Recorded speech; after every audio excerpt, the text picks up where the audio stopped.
Hey guys, it's Mather here once again, back with yet another edition of starter builds for a new league, this time the Delve League, Delve Edition.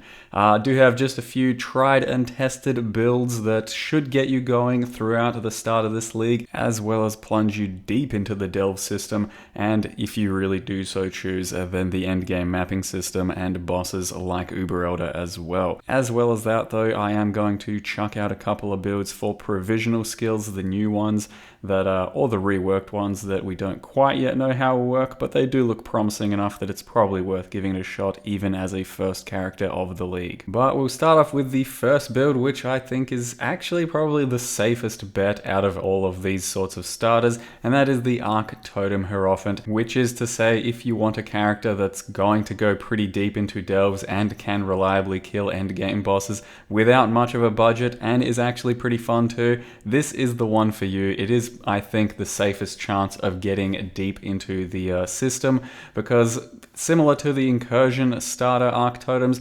are still completely insane.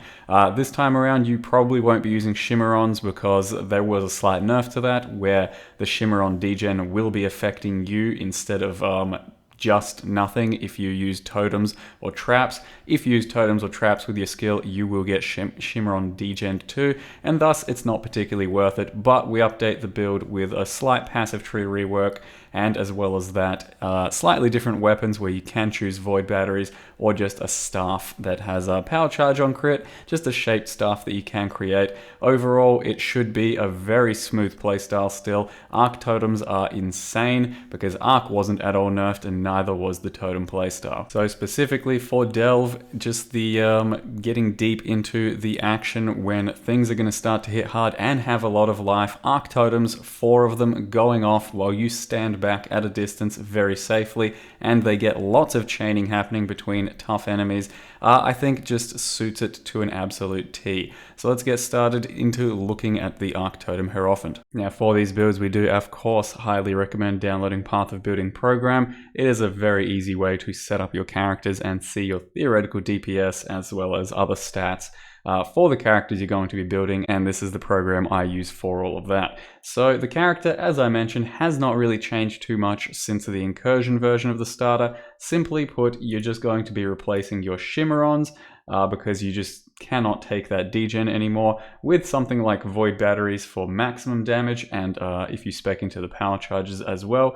Otherwise, you can go a one-hand shield setup with something like a catalyst and just a strong shield that has some life, damage, and cast speed, that sort of thing, so you can shield charge around.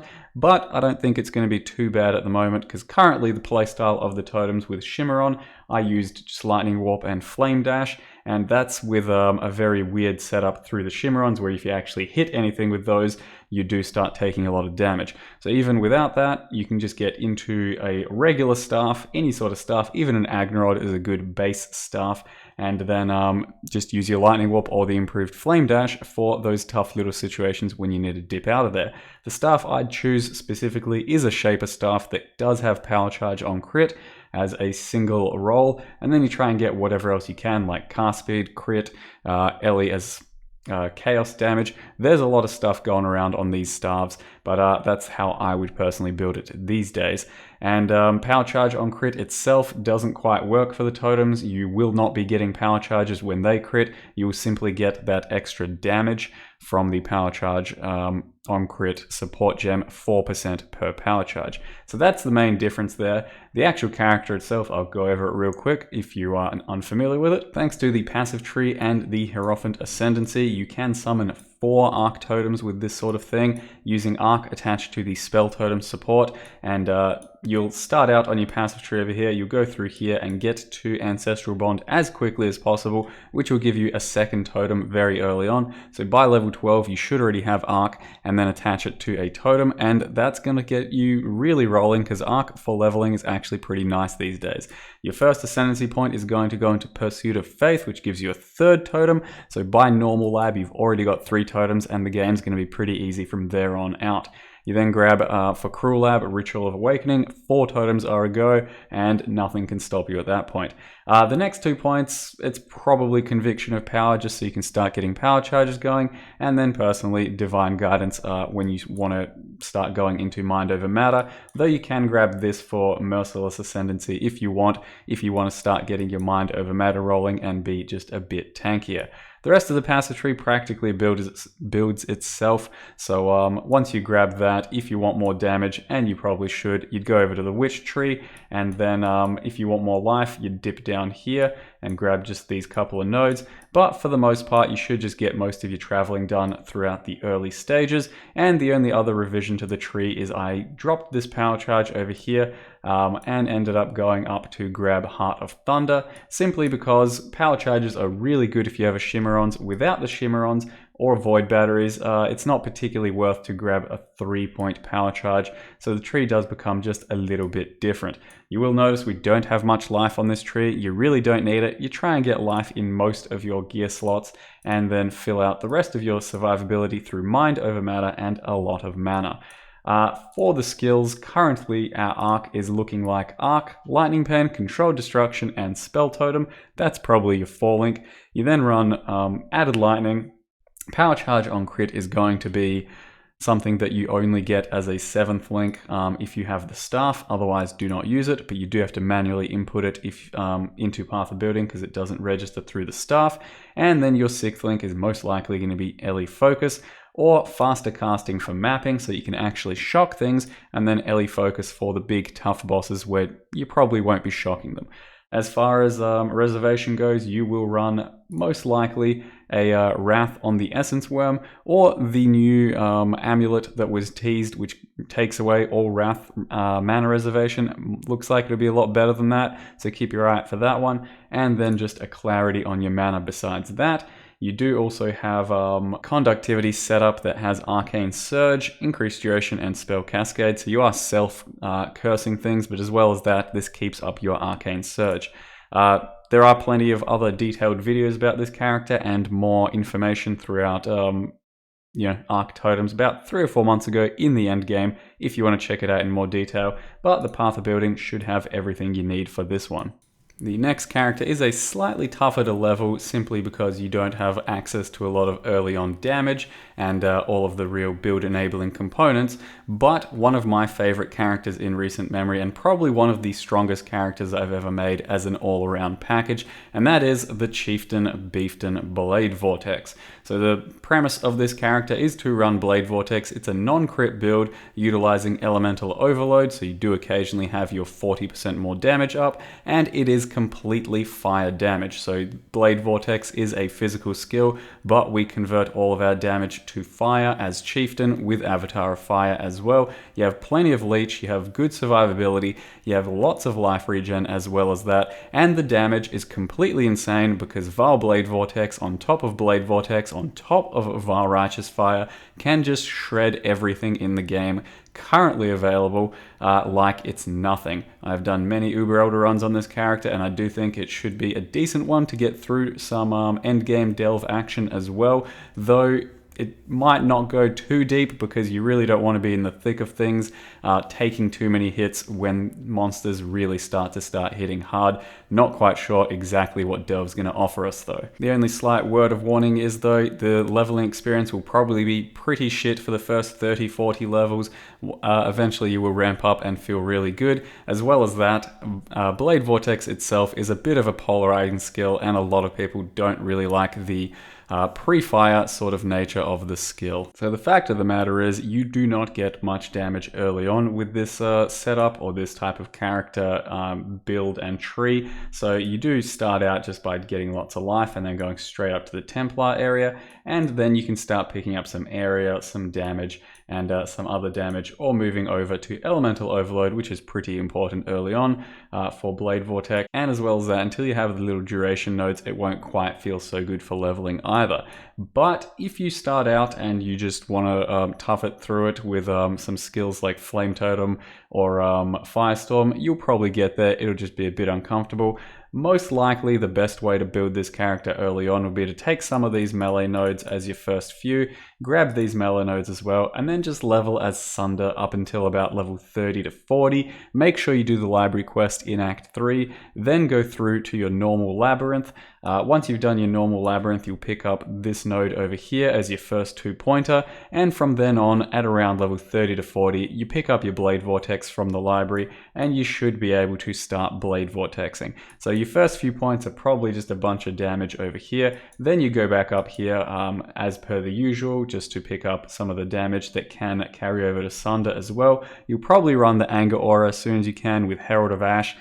Those two plus Sunder with some of this and Ellie damage support gem should be enough to carry you through to leveling up until whenever you're ready to do Blade Vortex, and then you simply unspec these nodes and you should have enough regret or passives that can refund your points by that point. So around level 30 to 40, once you get normal lab, once you can pick up all the gems, I think is ideally when you want to go Blade Vortex on this character, and that's when it should start to feel pretty decent. So as I mentioned, you definitely want the duration nodes as soon as possible when you're Blade Vortex. You also want your huge chunk of damage coming from Ellie Overload as soon as possible. That is going to be triggered by your Orb of Storms typically, as well as the Blade Vortex itself. And then you'll also grab Avatar of Fire pretty early on when you also have probably all of this stuff here. So once you have your Cruel Lab, I would think. The actual sockets for the Blade Vortex itself are Blade Vortex. Make sure you get a Vial version. It's pretty damn important for boss killing and just assistance during really tough situations in general. Combustion, increased area, subbed in Conk Effect for boss fights. Controlled Destruction, Ellie Focus, and Fire Pen. You can run faster casting early on just so it feels better to actually level and get your stacks up. I definitely recommend using faster casting early on or even Spell Echo. Eventually, once you've got everything ramped, you shouldn't need either of those, and simply just going with a big damage setup like this is fine. Now, Combustion and Ellie Focus obviously don't mesh. It is still a lot of extra fire damage, so it's definitely worth doing, and we get our Combustion attached to Orb of Storms, which will be Orb of Storms, Arcane Surge, and Combustion. So whenever Orb of Storms then ignites things, which it will do plenty of because it does have some fire damage from Anger, you will then, and well, shit, also fully converted from Avatar of Fire, so it is pure fire damage. It will ignite plenty. You will still get the Combustion debuff of minus fire res on the enemies, and thus your Vial Blade Vortex and Blade Vortex using Ellie Focus is no problem. Besides that, we do have a cast when damage taken Warlord's Mark. Not terribly important because we have plenty of leech already, but no harm done getting that happening. You then run Anger and Clarity and Herald of Ash attached to an Enlighten, ideally just so you can get all of your, as much mana squeezed out as you possibly can, because mana will be just a little bit uncomfortable, so you have to run a mana flask for a good few levels until you can get your level high enough to get lots of mana, a little bit of mana regen, and then start sustaining just off of pure mana regen. As far as items are concerned, there's nothing too special. You do want a Lore Weave most likely by the end of the character. There are plenty of Watcher's Eyes out there available that are good for this character in the Anger category. And then ideally you do want a Shaper Mace that has some extra fire damage, physical as fire damage, maybe some penetration, but one of the funnest parts of this build is if you can get a Shaper Mace with enemies killed explode dealing 5% of their life as fire damage. If you can get one of those, your enemies will also bloof, and it feels really satisfying and really good, and that is really what ties the build together. So if you get one like this with some extra fire damage, that's absolutely perfect. If you can't, there's plenty of good options out there, so don't worry, you're not entirely build enabled by your weapon. So this character should ramp up by the higher levels to be one of the strongest things that you'll ever play, but early on it could be a bit of a challenge. Now the next few builds are semi-provisional because they are new or reworked skills, but they do look good enough in their own right. The next few clips of footage are from Ziggity's videos, since he's the only one who's had access to this stuff and it is the official release. Starting off with Smite. So I think a Smite Champion should be a pretty decent starter because Smite itself does look like like it has some good numbers. It looks like it's going to play pretty well. And on top of that, if it really does kind of suck, you can try out plenty of other things like Double Strike on the champion sort of character, but the Smite base version should also allow you to try out some Static Strike and some Consecrated Path if you want to as well.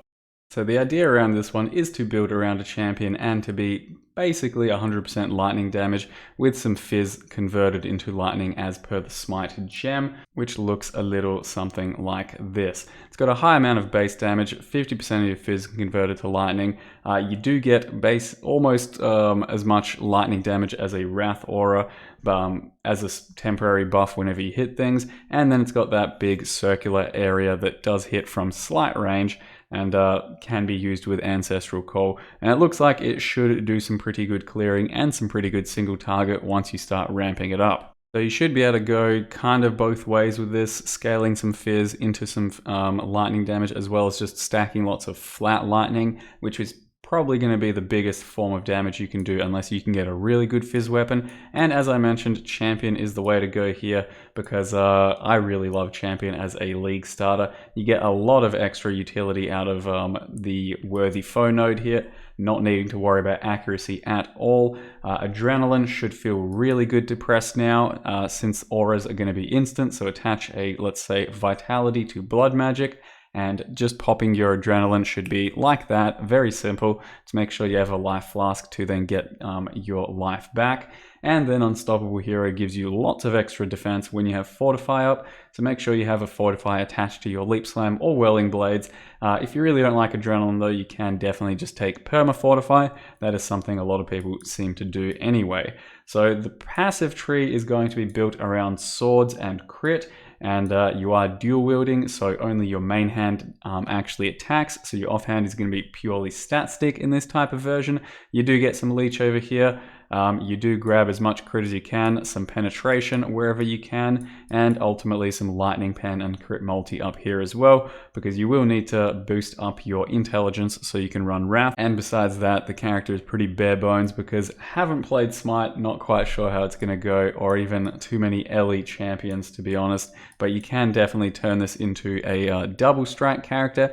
Vile double strike will probably be used in the build for additional single target, so keep your eye on that, since Vile Double Strike is completely insane. Even just throwing it into this build without scaling it should be fine.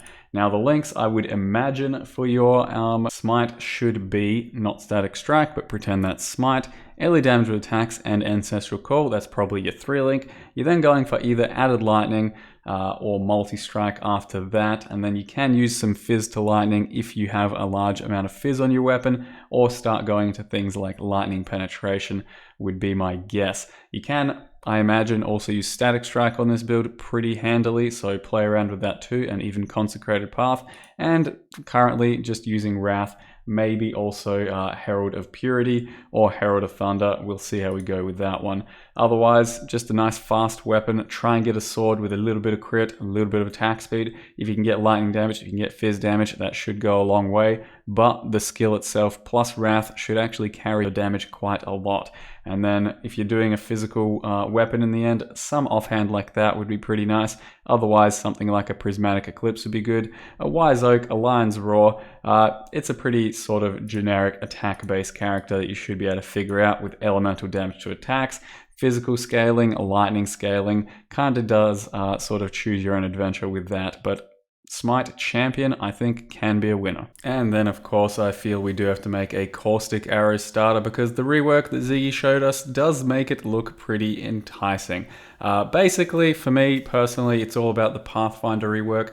Pathfinder looks like it's breathing a bunch of new life into Poison, as well as the Herald of Agony, with the Virulence stacks and the Agony Crawler, but the Caustic Arrow itself actually does look pretty sweet with the targeted explosions, the much more buffed damage over time it'll do, and overall bow playstyle. This character should be able to, or this template should be able to use Toxic Rain as well, and Scourge Arrow, we've been informed, is just a little bit underdone at the moment, but you can try it out there as well. So Pathfinder, Caustic Arrow, it's going to be a non-crit build, still provisional, but I'll give you just a sort of template for what I think it could be like. So the character is of course a Pathfinder based around the reworked nodes that give you a bunch of extra area, chaos damage, poison prolif, which is really nice for stacking poisons and then spreading them to enemies and getting your damage ramped quite quickly amongst a lot of enemies, and then Master Toxis, which gives you a bunch of extra chaos,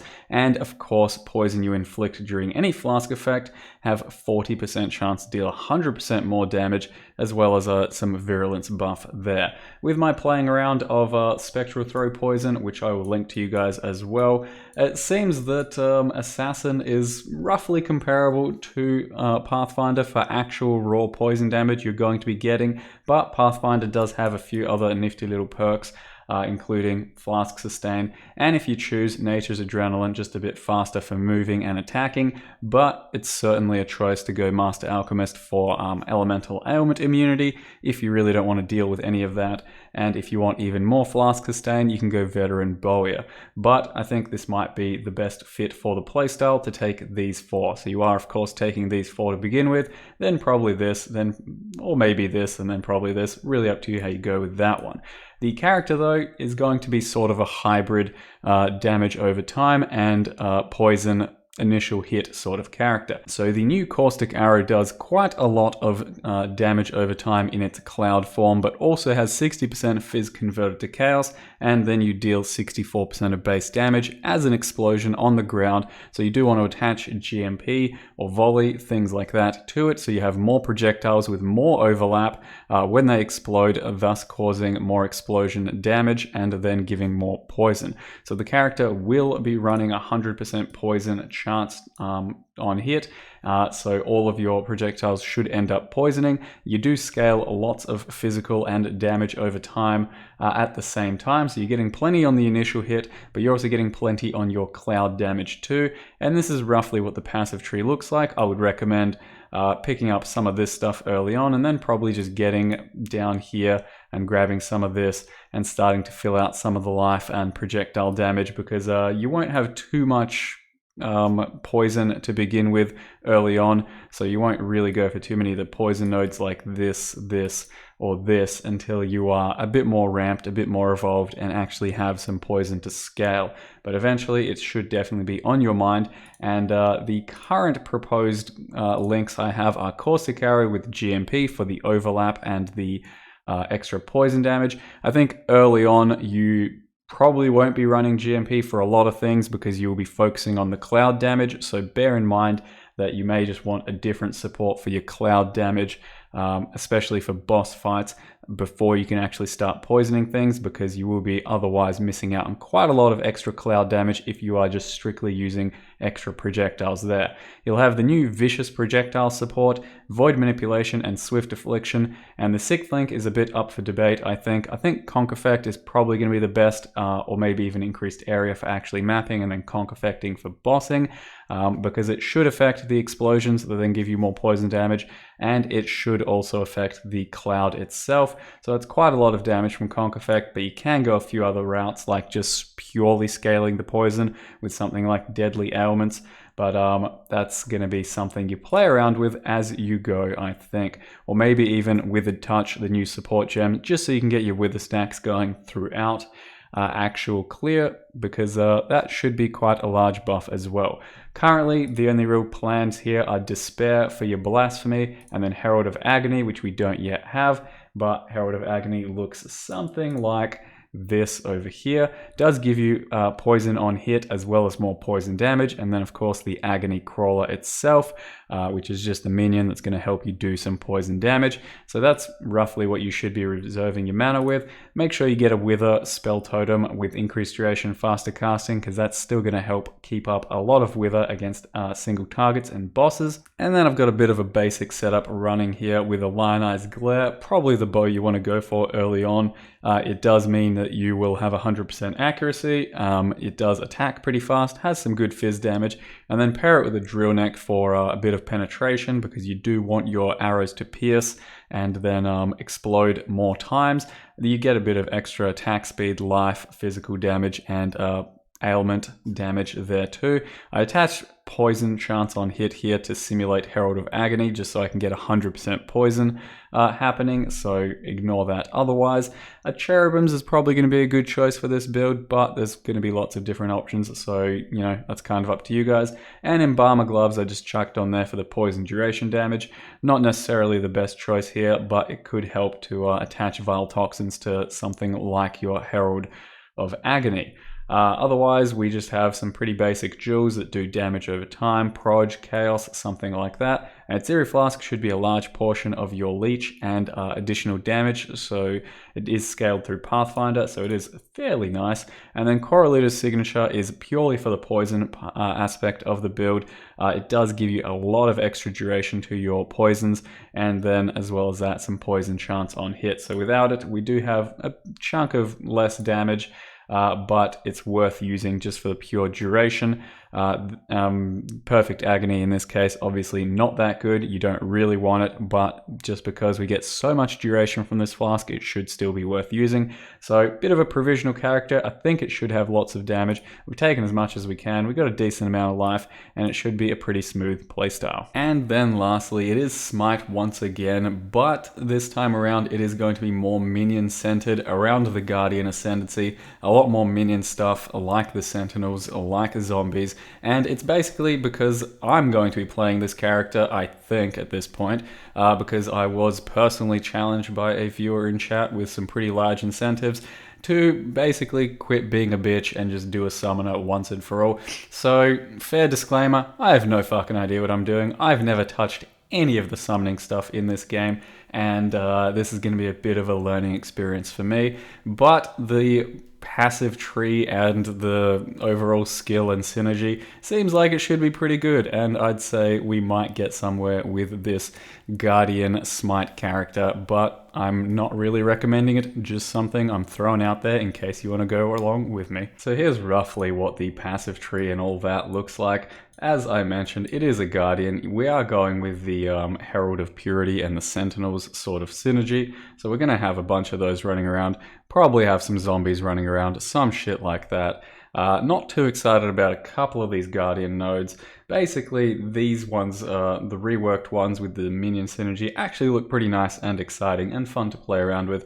Not too sure what I'm supposed to do with the rest of the Ascendancy unless I am low life or some shit, but that's what's happening there. So the passive tree then revolves around getting a lot of minion nodes that affect your minions, but then with Spiritual Aid, your minion damage nodes affect you as well, and with the Spiritual Command, your minion attack speed nodes also affect you. So you get a lot of generic damage for minions and attack speed for minions, which then applies to you. So everything on the tree is still buffing me for the most part, which means that the playstyle should end up being that I run around smiting stuff and actually killing pretty damn quickly, and the character should be solid with a bunch of extra minions from zombies and sentinels and Vile Summon Skeletons and shit coming in to help me on the bigger targets and the really big bosses and all of that, as well as some added defense from those minions.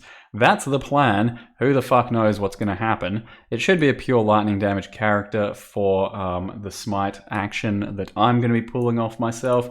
Currently looking at something like just an Ellie sword, but it'll really progress vastly differently as I go, I'm pretty sure. I think I'm going to need some accuracy on a ring. That's about all I can suss out for now. Wrath and then Herald of Purity, not Herald of Thunder, it's just a placeholder though. So yeah, something like that. And then we're going to have Smite with added lightning, Ellie damage with attacks, multi-strike, ancestral call. That's currently the plan, I think. So this will be a bit of a journey. It does look solid, I think. Minions look like they're going to do a lot of extra damage. I look like I'm going to do a lot of extra damage. Smite looks pretty good. So I'm hopeful, and it will very much be a learning experience. So I think it's going to be pretty fun. Hopefully I don't fuck it up, and hopefully it actually gets me somewhere in Delve, because I'm going to be pretty sad if I can't do anything on this character. But that's the last starter build. Hope you guys enjoyed the other ones. There's a couple of really solid ones in there, couple of probably solid ones, and just this thing as well. So best of luck on all your drops. Don't go too hard. Make sure you get a bit of sleep and go outside every now and again. But who am I to tell you how to live your life? Thanks for watching, guys, and see you next time.